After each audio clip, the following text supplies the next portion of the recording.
Amina, she cried alone while the whole village laughed at her. No one wiped her tears. No one asked if she was okay. But one day, those same people would regret laughing at her pain. Amina stood in the middle of the village square, surrounded by voice, laughter, and pointing fingers. Yet she felt more alone than ever before in her young life. Her lips trembled as tears ran down her dust cheeks, falling one after another onto the hard ground beneath her bare feet.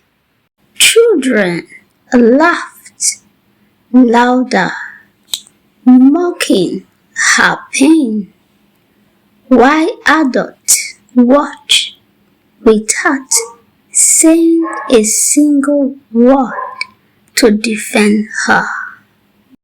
Amina wished she could disappear, wishing the earth could open and hid her from the shame buried inside her chest.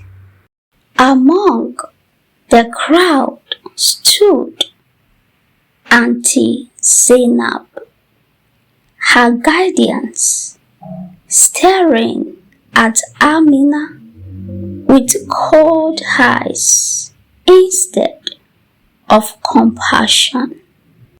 Auntie Zainab, what a wicked and heartless woman she was. This girl brings nothing but trouble, Auntie Zainab shouted, making the laughter grow even louder. Amina remembered a time when her life was filled with love before death, death stole her parents away.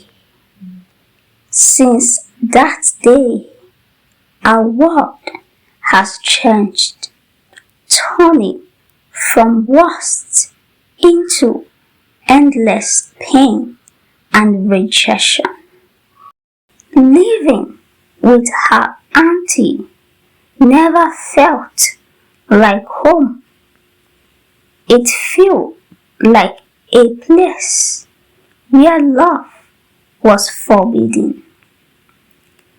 Every morning before sunrise, Amina walked while others sleep peacefully.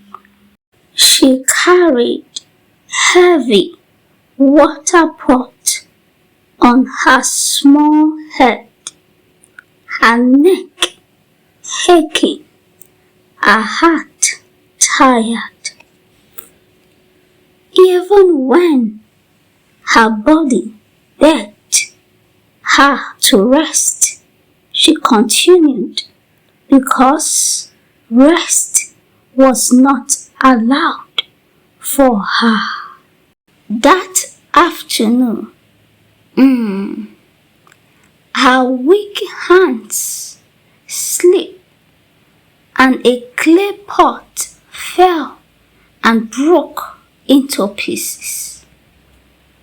The sound drew the villagers not to help but to mock her mistakes. Amina knelt down, shaking trying to explain, but her voice could not come out. Laughter filled the air as her tears fall freely, unnoticed and uncared for. That night, Amina lay on a tiny mat, staring at the roof, her heart heavy with pain. She hugged her knees and cried, silently afraid even her tears may bring punishment. In a soft whisper, she prayed, asking God if He could still see her. She didn't know it then, but that prayer would soon change everything.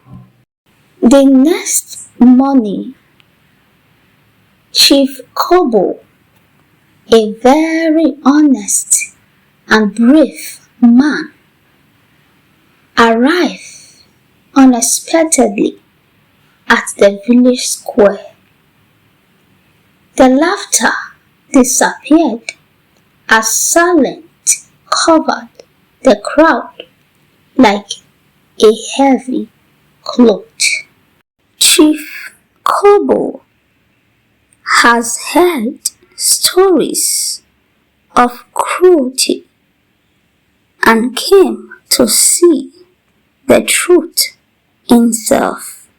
He called Amina forward, and her legs shook as she walked.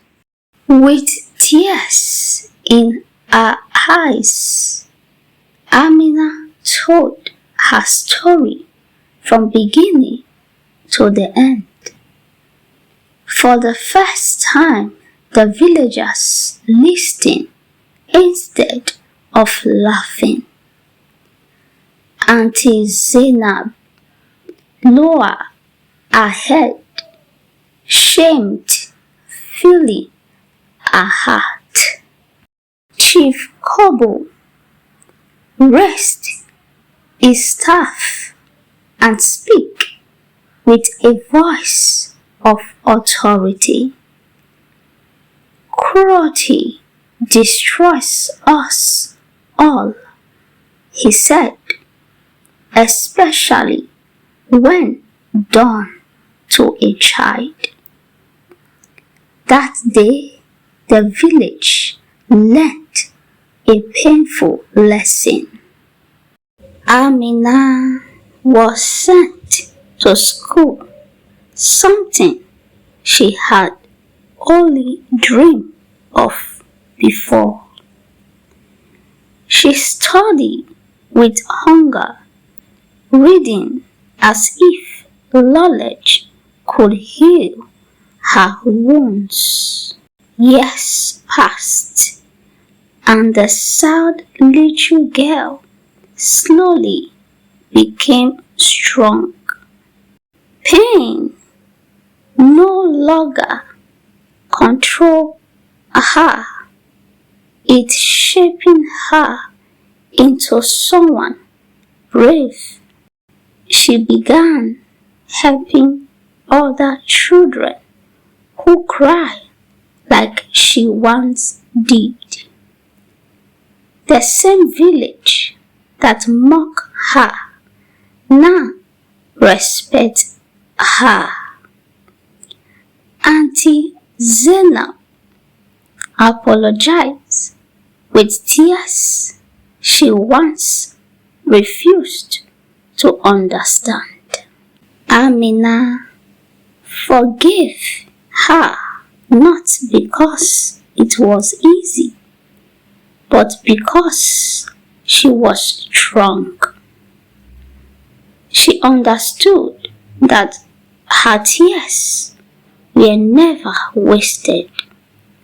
They watered the seeds of her future. Amina looked back at that girl who cried alone, and she smiled gently. The village was no longer a place of laughter at pain. It became a place of learning and kindness. Amina's story spread beyond the village. It reminded people that tears has voice, and those who listen can change lives. Amina's life was transformed forever. She cried alone once when no one cares, but she never cries alone again. So, my dear, be kind to people. You never know who is crying inside.